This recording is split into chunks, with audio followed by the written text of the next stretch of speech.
Okay, we've got our base image and our reference image in place, so we can just turn this on and off as needed, which is very useful for this type of exercise.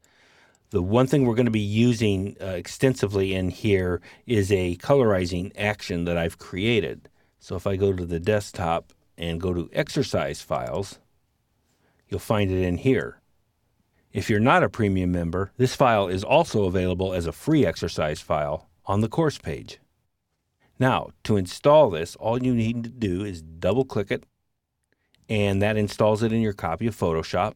Let's go ahead and open this up. And if you don't have the Actions button here, you can just go to the Window menu and go to Actions, and it will call it up that way. Let's go ahead and run our action. And you always want to position the current selection in the layers stack just below where you want to put it. So by putting on background here, it's going to nest it in between reference and background. So let's go to New Colorizing Group. That's the one we're going to be using. And this just explains what it does. You can take time to read through it later.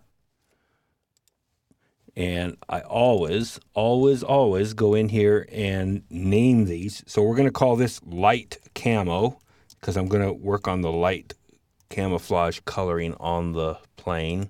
And I always name the group as well. Be sure you now target that layer.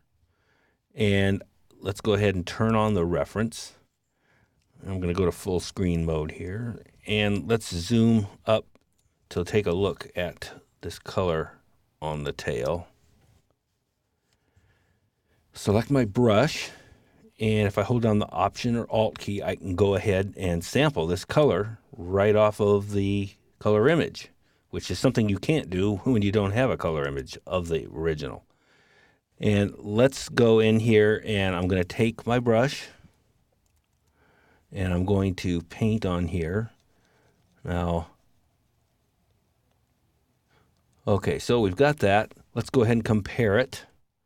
And you can see the hue's right. It's a little light. So let's go into our hue adjustment layer. And I'm going to go ahead and lighten it up a bit. Let's turn this on and off. That's looking pretty good. It just needs some more saturation. So I'll crank up saturation. And there, we're already there. That's pretty good. And at any time, I can always go back to this layer, temporarily switch it to normal, and without the reference on, we have that color. So even if I move on to other colors, I can always do this little quickie operation to get this and then sample that color. So even if I've only colored one area, I've now got that color for all of the areas that are similar. So that's how you can essentially create a palette of colors each time you paint on a layer, just by temporarily switching to normal, then go back to your colorizing layer. Next, let's go and attack this. This is the blue marking on here, and I'm going to go ahead and create a new adjustment layer. And always pick the folder of the last group. Otherwise, when you run this, if something inside was selected, you're going to create a group in a group, and it can get very confusing. So you don't want to do that. And let's name this blue. And this blue. Target our layer. And let's turn off the reference. And well, first, of course, we must sample the layer. Be sure we're in our brush tool. There we are. Shut it off. And you can see right away it's too dark. So I'm going to just check it. Okay. Go to the hue saturation adjustment. Let's lighten it up. And I already have a good guess it's going to need saturation. And this is the main thing I want you to learn in here, is that this is almost always a two-dimensional color change. You just can't do lightness or just saturation. Adjusting one almost implies the other one's going to need to be adjusted. And sometimes it even means the hue will need to be adjusted. That's pretty close. A little more saturation, I believe. And see, it has. It started to shift into a little bit of purple. So I'm going to go ahead and just move this towards blue. now it needs to be lightened up. And you can see just a small move in hue changes how light it is. And that's how these things are so intertwined with one another that you have to kind of make these multiple adjustments. See, just a little bit and it went too dark. That's the other thing. It can be very finicky.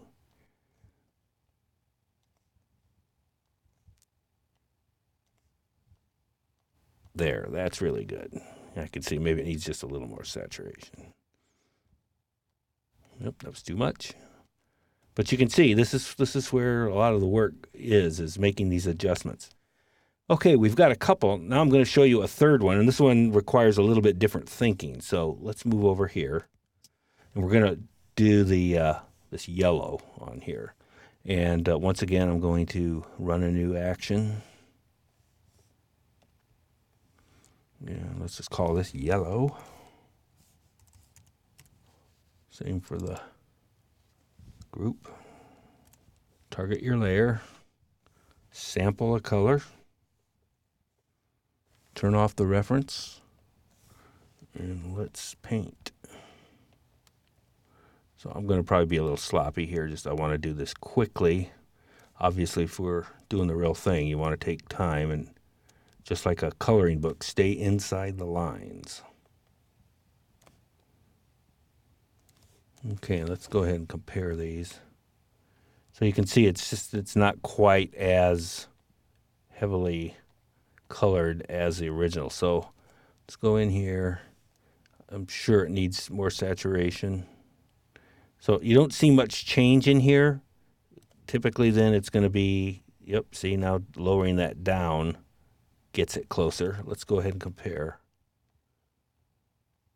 Now that's pretty close, but I'm still not getting the true orange that I want. And I could try to slam this all the way up, but see, there's just a limit to how much saturation you can do. So in cases like this, and one giveaway in this is that yellow is a very light color luminance-wise, and we're dealing with a very light area luminance-wise underneath of it. So it doesn't have much to sink its teeth into.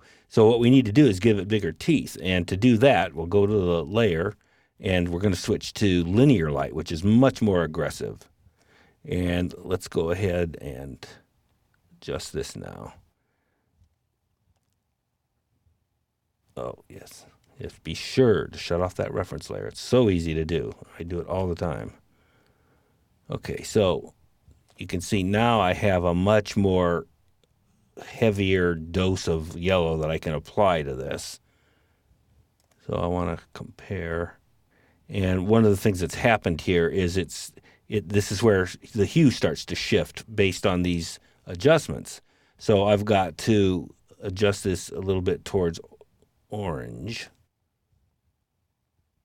That may be just a little bit too saturated. Now it's a little confusing looking at that with the these yellow or these bright edges. So I'm just going to go to the layer and just get rid of that, at least on a part of it here, so I'm not getting color confusion from it. Okay, I'm just going to kind of concentrate right down here. Yeah, it's a little bright.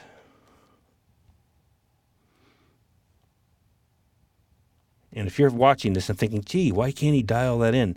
It's because you're dealing with 3 dimensions of color. And it may look difficult, but really it's just a matter of kind of tweaking these back and forth. That's pretty close. It may be a little light down here, which means I want to darken it.